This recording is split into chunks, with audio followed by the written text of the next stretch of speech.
조국의 반격.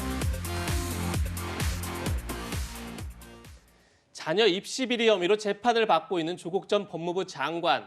어제 열린 공판에 출석하면서 검찰의 고발 사주 의혹에 대해 이런 입장을 밝혔습니다. 그 목소리 듣고 이야기 나누겠습니다. 조국 장관님 힘내세요.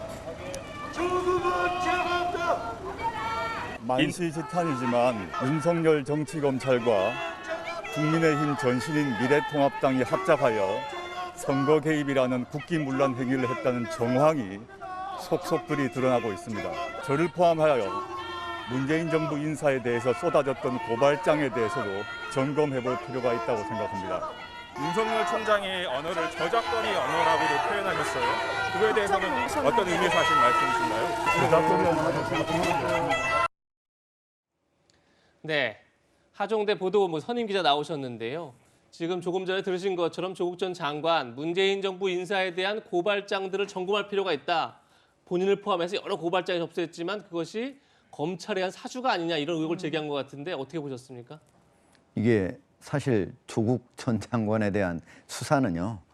문재인 대통령이 이제 법무부 장관으로 내정을 하니까 그때부터 언론의 검증이 시작됐고 그 과정에서 대학 입시 비리 나오고 그다음에 또 사모펀드 비리 나오고 그다음에 또 웅동학원 관련 일가 비리까지 나오면서 그러면서 이제 검찰이 전격적으로 압수수색을 들어가고 하면서 수사에 착수한 거라 이게 무슨 검찰이 어디에다가 고발을 해가지고 한 거하고 이거하고 완전히 다른 문제거든요. 이 두 가지를 헷갈리게 서로 얘기하는 거는 일반 국민들을 오히려 혼동을 줄 우려가 있다고 봅니다. 네. 어제 법원 앞에서는 이런 장면도 있었는데요. 영상으로 함께 보시겠습니다.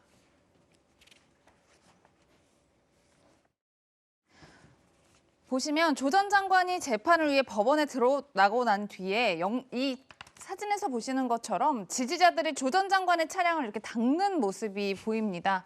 이들은 차량용 세척액과 극세사 타월 등을 들고 이렇게 직접 차량의 전후면, 유리창, 휠, 전면 후드까지 꼼꼼하게 닦는 모습인데요. 그럼 본격적으로 어제 재판 이야기를 좀 해보겠습니다. 검찰이 어제 재판에서 이렇게 조 전 장관 아들의 연세대 대학원 입학원서 2장을 공개했습니다. 처음 접수된 조 씨의 원서 경력란은 보시는 것처럼 이렇게 공란으로 텅텅 비어 있는데요. 이후 마감 시간 직전에 낸 조 씨가 추가로 낸 원서에는 법무법인 인턴 확인서 등 경력 7개가 이렇게 종이로 오려진 채 붙여져서 추가로 서류가 접수가 됐습니다. 뿐만 아니라 어제 입학 담당자가 증인으로 출석을 했는데요. 이렇게 이야기를 했어요. 입학 서류 제출 완료 후 수정을 원하는 학생들이 있으면 받아준 적은 있지만 이렇게 경련란을 직접 종이로 오려 붙인 건 처음 봤다. 다른 학생과의 형평성 과정에서 맞지 않는다고 생각했다. 이런 취지의 증언까지 했는데 이 의원님 어제 재판 어떻게 지켜보셨어요? 그러니까 이게 지금 조국 전 장관 딸에 대한 이제 이미 그 여러 가지 문제는 사실 어느 정도 좀 마무리가 됐고요. 지금 아들 문제가 이제 되게 되는 이게 이제 최강욱 의원하고도 연결돼 있는 사안입니다. 네. 왜냐하면 여기에 이제 있었던 경력란에 이제 이 법무법인에서 인턴한 경력이 들어가 있었거든요. 자, 그런데 이게 참 이 대학원 입학 시험인데. 대학원에 처음에 원서 낼 때는 경력란이 다 공란으로 돼 있었어요. 네. 대학원 입학이라는 게 그렇지 않습니까? 일반적으로 우리가 이날 수능같이 예를 들어 수능 점수라든지 면접 점수나 이런 것만 갖고 하는 건 아니거든요. 그렇죠. 여러 가지 스펙이나 또 했던 그런 경력들이 중요하니까 조국 전 장관 아들 같은 경우는 이제 연세대 그러니까 이 정치학과 쪽에 이제 대학원에 입학을 했습니다. 자, 근데 갑자기 이게 바뀌어지면서 경력 7개가 추가가 된 거예요. 근데 이게 착오라고 우리가 볼 수가 있을까요? 7개 중에 한두 개 정도는 혹시나 빠뜨려서 우리가 그것 좀 제가 빠뜨렸으니까 좀 넣어주세요라고 할 수는 있겠죠. 근데 하나도 없다가 갑자기 7개가 생겼어요. 경력 자체가. 그러면 이게 상식적으로 일반인들이 좀 이해가 되겠습니까? 제가 예를 들어 경력이 10개 되는데 그중에서 한 9개 썼는데 한 개는 깜빡하고 못 썼다. 제발 좀 넣어주세요. 그러면 당연히 입시 담당자들이 한 여유가 있으니까 넣어주겠죠. 그러니까 이제 입시 담당자가 오죽했으면 이런 이야기 했겠습니까? 전혀 없는 데다가 갑자기 7개를 갖다가 또 거기다가 그것도 위에다가 종이를 갖다가 다시 붙여서 그렇게 제출하고 있으니 제가 봐도 아마 이런 입시 어떤 원서를 담당한 사람이라면 도대체 이런 게 왜 있지? 더군다나 지금 조국 전 장관 부부는 두 분 다 교수님이십니다. 그렇죠. 다 입학 대학교에 관장하는 분이에요. 자, 그런 분들의 자녀가 이렇게 한다? 과연 이걸 두고 그냥 뭐 예를 들어서 고발을 갖다 사주했다라고 저희가 이야기할 수 있는 것인지 솔직히 모르겠습니다. 네. 네. 어제 검찰 측은 2017년 11월 대학원 입시 서류 제출 당일날 조 전 장관 부부가 주고받은 문자 메시지를 공개하기도 했습니다. 그 문자 메시지를 보면 정경심 교수가 이제야 제출 완료했다 하니까 꾹이 조국 전 장관의 애칭이죠. 수고했다 이렇게 얘기를 합니다. 그러면서 그 다음에 정경심 교수가 저기 칸에 맞춰서 만들고 붙이고 컬러 사진 출력해 또 붙이고 스캔하고 왔다 갔다. 굉장히 힘들었다 이런 얘기를 한 거죠. 네. 장유미 변호사님, 아마도 검찰이 저 문자를 공개한 건 아들의 대학원 경력난을 추가하는 것이 정경심 교수가 어떤 직접 네. 관여해서 했다 이런 걸 이제 증명하기 위해서일 것 같은데 네. 저게 앞으로 재판에 영향을 미칠까요? 예, 좀 안 좋은 영향을 미칠 건 분명해 보입니다. 왜냐하면 이 부부가 같이 이 서류를 그 마감 거의 직전에 상당히 뭐 오리고 붙이고 뭐 칸을 맞춰가지고 시급하게 냈다라는 정황으로 기능할 건 분명해 보이고 네. 그렇다면 뭔가 고의성 인지를 했다라는 부분과 관련해서 아마 뒷받침하는 증거로 활용을 할 텐데 다만 이제 조국 전 장관 측에서는 이 자료가 실제로 입시에 사용됐는지 여부에 대해서는 알 수가 없으니 이것과 관련해서 업무방해죄는 성립이 되지 않는다 이런 주장을 내놓고 있는 것으로 보입니다. 네. 이런 가운데 연세대는 최근 대학원 입학 취소 절차에 관한 규정을 신설했습니다. 보시면 제출 서류의 허위 기재 등이 확인되는 경우 규정 시일 이전 입학한 학생에 대해서도 합격이나 입학을 취소할 수 있다라는 취지의 내용인데요. 하 기자, 예. 조국 부부 아들을 염두에 두고 학칙을 바꿨다. 저희가 이렇게 분석할 수 있을까요?